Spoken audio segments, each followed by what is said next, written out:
So in this one we got Vostok. We're using the two new trials guns for this week. This is week 2, so that's the Astral Horizon shotgun. You can see I got a pretty nice roll for using with Ophidians, and I got the Summoner, which is the auto rifle. Not a bad roll. This thing gives it a 100 round mag when I have backup mag, so it's pretty crazy. This one was unfortunate that I have to do post commentary on because I was doing some pretty good live commentary on this one actually, but maybe it's better that I can kind of collect my thoughts on this one in the post commentary.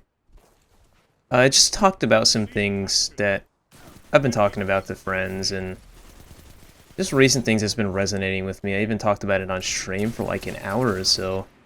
So I'll get into it here, and maybe it'll be a little bit easier to digest than the raw kind of live gameplay commentary kind of thing, where I do post commentary talk and some in-game reactions in the live form. In any case, I'll get into it. I won't haggle anymore, I guess. And I'll try to replicate as much as I can from the live commentary, but of course this is post, so I'm going to have to hear my voice a couple hundred times in any case.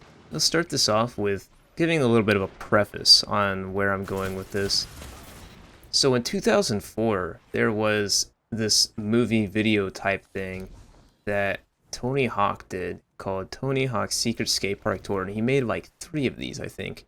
And it was kind of the predecessor to the Boom Boom Huck Jam or something like that, if I recall correctly. And so what this was, it was a bunch of like pro skaters or BMXers or whatever got together and they organized this kind of tour, if you will. It was literally a tour. Like there's a tour bus, they would go around to different cities, and they would visit skate parks and just skate and jam with the locals there. And it wasn't like any demos, there's no organized crowds, they would just show up unannounced.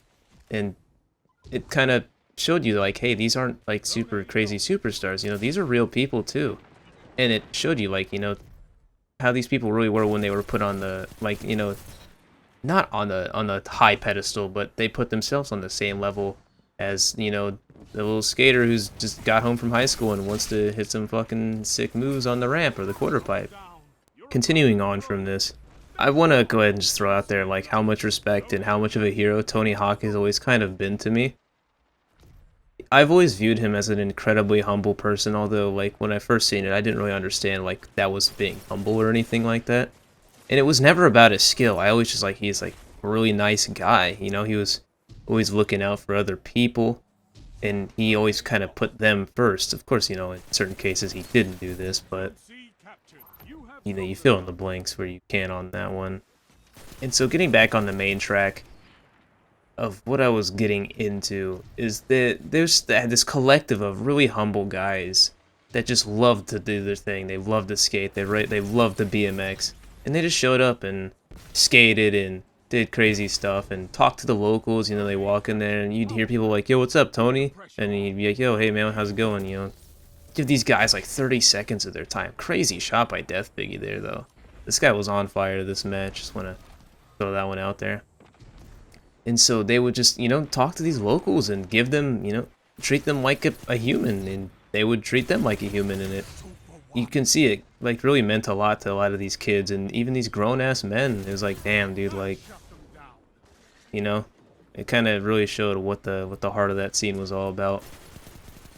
And this, like, seeing these, I went back and watched these recently, like a couple months ago, and I, you know, every once in a while I'll watch it again because they're pretty entertaining in general, especially for the time and era and whatnot. But it really resonated with me, which is kind of ironic, seeing as how, like, I've always kind of been viewed personality-wise, maybe not personality-wise, again, another crazy shot by this guy, as kind of a little egotistical or arrogant, I think would be more fair. Or maybe condescending. In any case, I've always been kind of viewed like that. At least on stream, but that's another topic. Continuing to that, it's just also ironic that when talking about like being humble in the Destiny community, it's like that's not something you ever hear about. Like the Destiny community is not exactly the most notable for having humble people. So it's the meat and bones of this. I had a guy in the tower. I was just like AFK in the tower a couple days ago. And if you're watching this, dude, hey, it was good conversation. Sorry I wasn't really awake, so I couldn't really make great conversation, but I tried my best. And he made a statement in the local chat and he's like, yo, Sides, like, I love your content, or something like that, verbatim, right? I don't remember off the top of my head. And I read it in the chat, and I kind of thought to myself, I was like, I'm not really doing anything with my time right now. Like, I think I was pulling engrams from the gunsmith and the cryptarch to get a dire promise to dismantle for Twitter or something like that.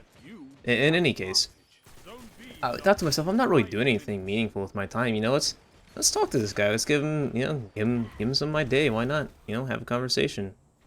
And so, you know, we had a little bit of a back and forth. Nothing too crazy. I told him hi, you know, greeted him, talked for a bit, showed me his dire promise rolls, or his roll rather, and I was like, oh, that's a pretty sick roll. Great super shot, and I think I get an arc staff here too. Nice little two-piece there by me. And, you know, I was like, oh, that's a pretty sick roll, dude. I wouldn't want rangefinder personally, you know, I told him this. Because, you know, I don't like the zoom on rangefinder. And he, you know, had a little bit more back and forth, nothing too crazy there. And he added me on Steam, which I don't really add people that I don't know. Not, like, just because as a security precaution, not as, like, an ego thing, like, oh, who the fuck are you? You know, nothing like that. And I seen that he had screenshots. He had, like, these screenshots of all kinds of, like, god-rolled weapons. And these weren't, like, super try-hard, like, look at this spare ratchet, look at this mine. It was, like, you know, he had, like, even semi-practical things like SMGs and, like, I think I seen a service revolver in there that had, like, a really unique roll, but it was really good. And I was like, that's kind of cool, man. Like, this guy, he really loves playing this game, you know? I thought that was just kind of cool. And so, because I don't really add people, you know, I left a comment on his profile since someone told me that's what people do. I've done it once or twice, and I've signed some things at the Guardian Con, which was incredibly weird to me. I've never actually had to do that in my life until, like, a couple of years ago. But, like, besides the point. And I was like, oh, yeah, this guy's a bona fide anime gamer. You know, cool guy, whatever. And, I mean, it seemed like it kind of made the guy happy. And I was like, you know, this is kind of cool. Like, I'm glad that whether or not I made the guy's day or week, or maybe I annoyed him by doing that. I really like engaging with the viewership where I can. I don't like to call people fans because I don't want to say it seems condescending, but it seems weird. It's weird to me calling someone a fan. You know, you're in the position where it's like you might legitimately have fans, and it's always been a weird concept to me because I don't see myself as someone who should have fans or anything like that. So jumping back to the other topic, Mike Vallely, I believe it was, made a comment about how if you give some of these kids 30 seconds of your day, a minute of your day, just to talk to them, you know, like, oh, you know, congratulate them, like, nice kickflip or something, if maybe they were a beginning skater, or, you know, sign an autograph for them, or, you know, just have even a little bit of back and forth, that you could make this kid's week. You could make their fucking month, you know? They could have shit going on at home, and the skate park's their escape. This is just a rudimentary example, by the way. And then, you know, they meet their, maybe not their hero, but like someone they really look up to. And then for them to just kind of, like, yo, what's up, dude? You know, kind of view them as a person. Sorry, I had to cut mid-sentence there for a second. You know, it makes them view them as more of a person, you know, like if I'm in this situation and they're also a normal person, you know, what makes it so that I can't be in their situation someday? And, you know, that, like, that's a whole other superficial thing, I reckon. But this even ties back to, like, I remember, you know, seeing, like, pro players in other games, because, you know, gaming's been a huge part of my life, and competitive gaming especially so. And, you know, I've had both experiences where I was kind of burnt by someone who maybe was in a bad mood or was a little more arrogant than they should have been. And, you know, I've had times where I've had pro players, like, you know, talk to me, like, yo, dude, what's up? And, you know, it made me realize, like, yo, these are people, like, I could be here someday. And that kind of shit really sticks with you, man. It sticks with everyone. It just goes to show, like, the level of influence a single person can have over another person, whether positive or negative. And I talked about this on stream a little bit, but I feel like I covered it well, but this is just such one of those topics where I really should cover in the video as well. At least this example, because, I don't know, it seems like the algorithm tells me that you guys kind of enjoy this. I don't want to call it heart to heart, but I guess this realistic kind of, you know, this is my experience and this is my thoughts. Of course, you know, one of the golden rules as a content creator is not to reveal too much about yourself, or don't get too personal, but I feel like I tread that line quite finely. I believe I've stepped over it once or twice, but that's whatever, you know. I'd rather be a little bit more known than lesser known. And this match looks like it's wrapping up here. Just wanted to talk about this since this has been on my mind a little bit in a good way, really.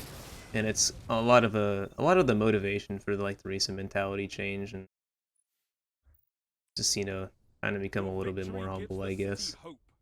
So just keep these things in mind. Also keep it, the other side in mind as well. Maybe the guy that you're a huge fan of just wasn't having a great day today or something like that. I hope you guys enjoyed this. I'll catch you later. I appreciate it. This was a little tough to record, I'm not gonna lie. I got choked up at a couple different parts, but we pulled through. Catch you guys later. Gamers, guys, guardians, girls, and kids.